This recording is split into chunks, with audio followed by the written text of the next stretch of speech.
RSSനെതിരെയും BJPക്കെതിരെയും RSSനെതിരെയും പോരാടിക്കൊണ്ടിരിക്കുകയാണ്. No matter what they do, I fight them every day. അവരെന്നെ എന്ത് ചെയ്താലും അവരെന്തൊക്കെ ചെയ്താലും BJPയും RSSനെയും ഞാൻ ഓരോ ദിവസവും അവർക്കെതിരെ പോരാടിക്കൊണ്ടിരിക്കുകയാണ്. I have an ideological difference with them. I get up in the morning and I think to myself, okay, how am I going to disturb them today? എനിക്ക് അവരോട് ആശയപരമായ വ്യത്യാസമുണ്ട്. എല്ലാ ദിവസവും രാവിലെ എഴുന്നേറ്റ് ഞാൻ ആലോചിക്കുകയാണ് ഇന്ന് ഞാൻ അവരെ എങ്ങനെയാണ് അസ്വസ്ഥപ്പെടുത്താൻ പോകുന്നതെന്ന് എല്ലാ ദിവസവും ഞാൻ ആലോചിക്കും. And when I walk in Parliament House, all the BJP MPs look at me and say, this man disturbs us 24 hours.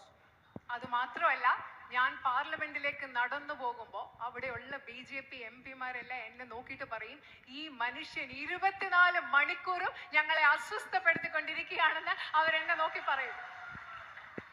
But there is a cost to this. പക്ഷേ ഇതിനൊരു വില കൊടുക്കേണ്ടി വരുന്നുണ്ട്. എനിക്കൊരു വില കൊടുക്കേണ്ടി വരുന്നുണ്ട്. Their media channels abuse me 24 hours. BJP RSSന്റെ മാധ്യമങ്ങളും ചാനലുകളും എന്നെ 24 മണിക്കൂറും അധിക്ഷേപിച്ചുകൊണ്ടിരിക്കുകയാണ്. My image is distorted across the country. ഈ രാജ്യം മുഴുവൻ എന്റെ പ്രതിച്ഛായ ഞാൻ എന്താണെന്നുള്ളത് അവർ രാജ്യം മുഴുവൻ നശിപ്പിച്ചുകൊണ്ടിരിക്കുകയാണ്. My Lok Sabha membership was taken away. എന്റെ ലോക്സഭാ അംഗത്വം അവരെടുത്തുകൊണ്ടുപോയി.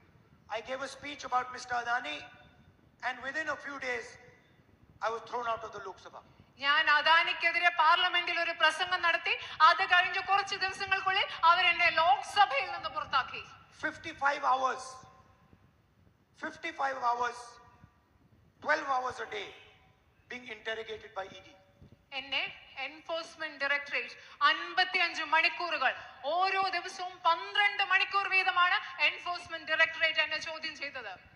I gave them the keys of my government house. അവർക്ക് ഞാൻ താമസിച്ചിരുന്ന ഔദ്യോഗിക വസതിയുടെ താക്കോല് ഞാൻ അവർക്ക് They threw me out of the house. അവര് എന്നെ ആ വീട്ടിൽ നിന്നും പുറത്താക്കി. And I was feeling very happy. ആ സമയത്ത് പക്ഷേ എനിക്ക് വലിയ സന്തോഷമായിരുന്നു. I don't want that dirty house. എനിക്ക് അങ്ങനത്തെ കൊള്ളരുതാത്ത ഒരു വീട് എനിക്ക് വേണ്ട. And I told them also that look, I have millions of houses in India. My house is in the hearts of the people of Kerala, people of Uttar Pradesh, the people of Assam. ഞാൻ അവരോട് അത് മാത്രമല്ല അതുകൂടി പറഞ്ഞു എനിക്ക് ഈ രാജ്യത്ത് ലക്ഷക്കണക്കിന് വീടുകളുണ്ട്. ഈ രാജ്യത്തെ ജനങ്ങളുടെ തമിഴ്നാട്ടിലുള്ള കേരളത്തിലുള്ള ഉത്തർപ്രദേശിലുള്ള ആസാമിലുള്ള ജനലക്ഷങ്ങളുടെ മനസ്സിൽ എനിക്കൊരു വീടുണ്ട്, എനിക്ക് വീടുകളുണ്ടെന്ന് ഞാൻ അവരോട് പറഞ്ഞു. I walked 4,000 kilometers Kanyakumari through Kerala to Kashmir. കന്യാകുമാരിയിലും കേരളത്തിലും കൂടെ കാശ്മീരിലേക്ക് ഞാൻ 4000 കിലോമീറ്റർ നടന്നു. One of my knees is still hurting me. ഇപ്പോഴും എന്റെ ഒരു മുട്ട് വേദനിച്ചുകൊണ്ടിരിക്കുകയാണ്. Now, why is none of this happening to the Chief Minister of Kerala?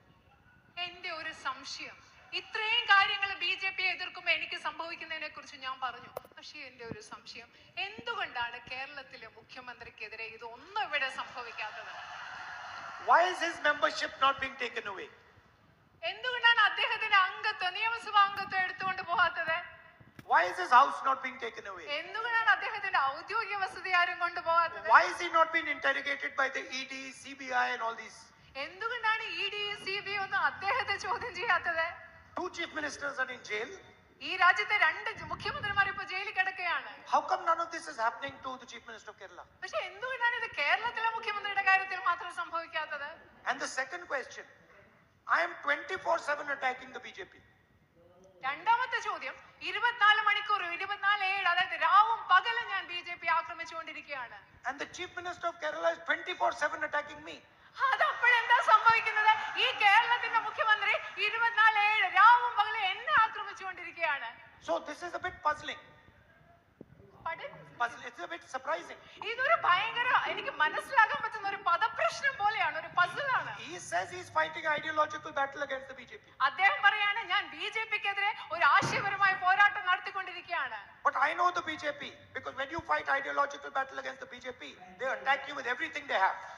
എനിക്കറിയാം BJPക്കെതിരെ ആശയപരമായ ഒരു പോരാട്ടം നടത്തുമ്പോൾ നിങ്ങൾക്കെതിരെ അവർ സാധ്യമായത് എന്തും എല്ലാ രീതിയിലും നിങ്ങളെ ആക്രമിക്കും. But there is no attack on the Chief Minister of Kerala. അതിങ്ങനെ മുഖ്യമന്ത്രിയുടെ കാര്യത്തിൽ സംഭവിക്കുന്നില്ല. It is not that there are no issues. There are corruption issues. ഇവിടെ പ്രശ്നങ്ങളൊന്നും ഇല്ല എന്ന് പറയുന്നത്, ഇവിടെ അഴിമതിയുടെ പ്രശ്നങ്ങളുണ്ട് കേരളത്തിൽ. So this is something the people of Kerala should think about. ഇത് കേരളത്തിലെ ജനങ്ങൾ കൃത്യമായി ചിന്തിക്കേണ്ട ഒരു കാര്യമാണ്.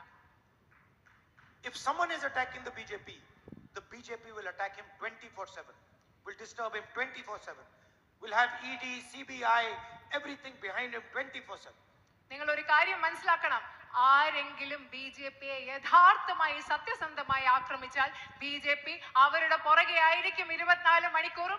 EDയും CBIയും മറ്റെല്ലാം ഉപയോഗിച്ച് സാധ്യമായ എല്ലാ വിധത്തിലും BJP അവരെ തിരിച്ചാക്രമിക്കുമെന്ന് നിങ്ങൾ മനസ്സിലാക്കിയിരിക്കണം. It was a pleasure for me to come here and speak to you. ഇവിടെ വന്ന് നിങ്ങളെ